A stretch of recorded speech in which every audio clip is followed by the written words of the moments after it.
ഇത് എല്ലാവർക്കും അറിയാൻ മേഴ്സ് പൊടി അല്ലെങ്കിൽ ചോളപ്പൊടി പണ്ടൊക്കെ അംഗൻവാടിയിലും സ്കൂളിലൊക്കെ പഠിച്ച് ഇതൊക്കെ കഴിച്ച് ഓർമ്മയുണ്ട്. എന്നെപ്പോലെ നിങ്ങൾക്ക് പലർക്കും അറിയാം. നമുക്കിതുകൊണ്ട് നല്ലൊരു പുട്ടുണ്ടാക്കിയാലും ഇതൊന്നും നനച്ചെടുക്കാം. ഉപ്പ് പൊടി അങ്ങോട്ട് ഇട്ട് കൊടുക്കുക. ഒരല്പം വെള്ളം ഇങ്ങനെ കയ്യിലോട്ടൊഴിച്ച് തളിച്ചു കൊടുക്കുക. സാധാരണ നമ്മൾ പുട്ടിൻ്റെ നനയ്ക്കുന്ന പോലെ തന്നെ ഇതിവിടെ ഇരിക്കട്ടെ.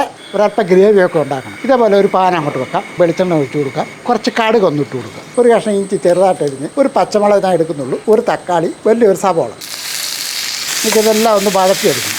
1/2 ടീസ്പൂൺ കാശ്മീരി മുളക് പൊടി, മഞ്ഞൾപ്പൊടി, മല്ലിപ്പൊടിയും കൂടെ അങ്ങോട്ട് ഇട്ട് കൊടുക്കുക. പെരുംജീരകം പൊടിച്ചത്, കുരുമുളക് പൊടിയും കൂടെ അങ്ങോട്ട് എടുക്കുകയാണ്. കുറച്ച് ഉപ്പ് പൊടിയും കൂടെ അങ്ങോട്ട് ഇട്ട് കൊടുക്കുക. നമ്മൾ പുഴുങ്ങി വെച്ചിരിക്കുന്ന കോഴിമുട്ടയാണ്, അതൊന്ന് ഇങ്ങനെ ചീകി അങ്ങോട്ട് ഇട്ട് കൊടുക്കുക. കുറച്ച് മല്ലിയില അരിഞ്ഞ് വെച്ചിരിക്കുന്നത്. അപ്പോൾ ഇത് റെഡിയാക്കിയതിന് ശേഷം നമ്മൾ താഴോട്ടൊന്ന് വെക്കുകയാണ്. ഒരു പുട്ടുകുറ്റി അങ്ങോട്ട് വെക്കാം. കുറച്ച് വെള്ളം ഇതിനകത്തുണ്ട്. വെള്ളമൊക്കെ നന്നായിട്ട് തിളച്ചിട്ടുണ്ട്. കുറച്ച് തേങ്ങാപ്പീര അങ്ങോട്ട് ഇട്ട് കൊടുക്കുക. മിക്സ് ചെയ്ത് വെച്ചിരിക്കുന്ന ഗ്രേവി, അതിന് ശേഷം ഈ പൊടി അങ്ങോട്ട് വാരിയിടും. കുറച്ച് തേങ്ങാപ്പീരയും കൂടെ അങ്ങോട്ട് വെച്ച് കൊടുക്കുക.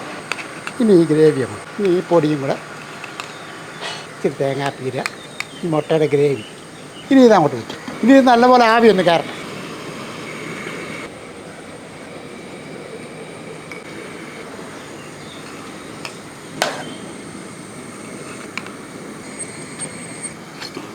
അപ്പം ചെയ്ത് നോക്കുക. നല്ല രുചികരമായ ഒരു പുട്ടാണിത്.